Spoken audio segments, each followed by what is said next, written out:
now is Julia Child and Doug Armstrong. Julia, what type of movies do you like?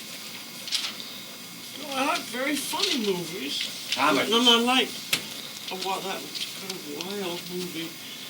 Was it The Silence of the Lambs? Oh, you did like that. That was a great movie. Yes, it was. Do you read a lot, or do you go to movies a lot? I'd love to go to more movies. I'm awfully busy at home, so I don't get as much reading or movie going as I'd like. Silence of the Lambs now. And Silence of the Lambs, that was something. You didn't think that was a cooking movie about lamb chops? Well, I wasn't sure when I first went in. Well, what's your pick at the refreshment counter? Yeah, what do you eat at the refreshment counter? Do you eat when you go to movies? I don't snack. I eat some unbuttered popcorn now and then. You do. Try not to eat too much and get fat. How about you? Oh, you know what? I love popcorn so much, but it's hard on the system, so I kind of... I thought it was probably good for you. I heard it's high in fiber and it's supposed to brush your stuff. Well, it's supposed to be very good for your teeth. that too. You know those little tiny hulls? Yeah. They get stuck in my teeth, so I don't go through the... But I think it would be very good fiber. I'd certainly rather eat popcorn than bran muffins. Oh, it's more exciting. You don't like bran muffins either? I thought it was just me. Crumbly. Exactly. It tastes like they're made out of sawdust. And then you get it all over your clothes and on the floor. There's a line in Frankie and Johnny about that, which Connecticut? In California. Oh, really? I grew up in Pasadena, which is in Southern California. And you went That's east? the best part of California. It's the South. They say it's two different states out there. Oh, it really is. Because the Northern California loathes and fears Southern California. Who doesn't care a damn. Enjoy going up to San Francisco. And then you went east as a young woman. Well, then my mother came from Massachusetts.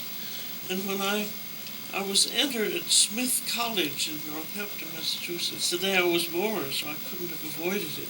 But I'm glad. I think it's good for Westerners and Middle Westerners to go east and have some idea of what it's like. And did you take home ec in high school, or? No, I didn't do any cooking really at all until I got married. Really? And then we were in World War II. I met my husband Paul over in Ceylon, now Sri Lanka. Because we were in World War II, we were in Ceylon in India and China.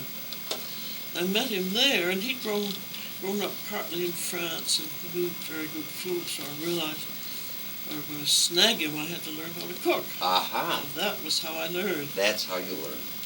What were you doing in that part of the world during World War II? Well, I was in the files all the time, but during World War II, I think people forget that everybody who knew was in the war effort. And you were in the war effort? Oh, I definitely was. I was in the OSS. I was a precursor of the CIA. Really? Wow. But during World War II, we were saving the world. There was no question about that. It's so different from Vietnam or anything else. Where Vietnam, unfortunately, people felt guilty going, which was just a shame. But in World War II, we were saving the world. There was no question. So everyone you knew was in it in some capacity. So you were in the watch me move this from politics back to food. What do you think about all these congressmen and women eating free lunches in the cafeteria? I think that's terrible, and we're paying for it. Yes, we are. I think their names should be published, and they should be fined. Gene, aren't they going to publish the names? Yeah, they're trying to, yeah. They're trying to get the names out. Julia Child with us, and Doug Armstrong, you're with us. If you're still up there, it sounds like you're No, expecting no, he may come down because of the weather. Because of weather, yes. Because we can see some stuff moving into the area. Yes. Julia Child, you decided to start cooking because your husband to be loved good food. You figured this would be a good way to endear yourself to him. Well, it helped, and then we went over to France about a year after we married. So I got to France about end of 1948. And that's when I really started in cooking.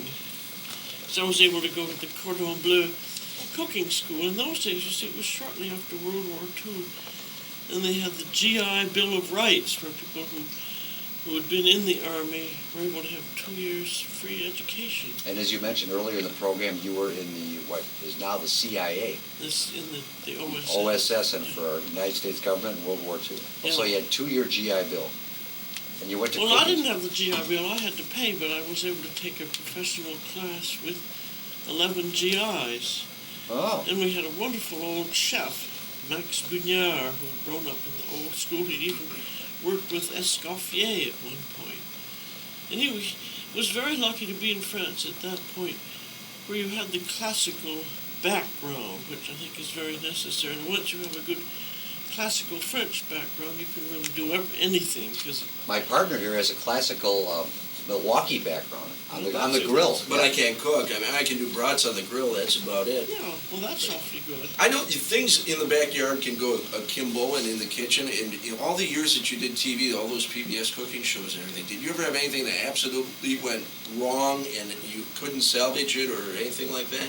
Because you always pulled it off in the end, it Well, seemed. because I feel it's better to see all the disasters right on the air, because if you're a good cook, you can fix them, or at least you can do something with them. And they happen. I mean, it happens to And the they best, yeah. happen. And I think if you see everything going perfectly, particularly if someone has had training, and it goes bad even then, I think it is encouragement to people who haven't cooked before to realize that even seasoned cooks have things that don't work out. Souffle that falls, it happens to all of You us. can't do much with a fallen souffle, but you can fix most anything else. Which of the current cooking shows do you like now, or don't you watch them at all? I don't really watch them very much. I always enjoy looking at Pierre Frenet because he's a pro. I like to look at professionals because I think to learn so much from them. I like his shows. I would guess that a person whose life revolves around good food and the preparation of it, you have to be curious about that Japanese blowfish. That if it's not prepared properly, it is fatal. You know, If you I ever- think if you went to a good Japanese restaurant, it always would be prepared properly. But if you had someone, just an amateur who didn't know what he or she was doing, then you really have to watch out. Have you ever eaten that fish? Never been over there. Have you? No, I haven't. I'd love to talk to somebody who's eaten it though, Yeah. because the attraction. Well, I think it's very often that's blown out of proportion. Thus the term Japanese blowfish. I now That's understand. right. Well, it's like a- Coors beer used to be, because you couldn't get it. It tasted that much better. Now it's everywhere, and Yeah. no Is knock it on that Coors, much but better? I didn't. It's beer to me. I mean, it's not bad, not terrible or anything like that. But It's the a mystique, forbidden- yeah, it was people Sort of like struggled sex with when that. you're single. Yeah. Julia, Well, you're not anymore. Now it's like shaking hands.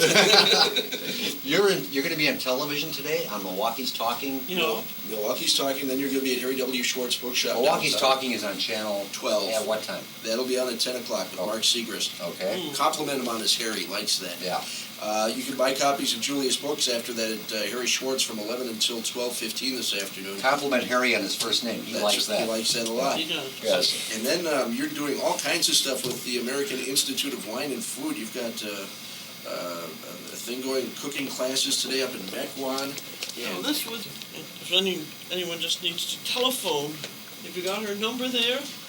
No, I do not. Oh, yeah, I do. I'm sorry. 241-8066. That number again. 241-8066.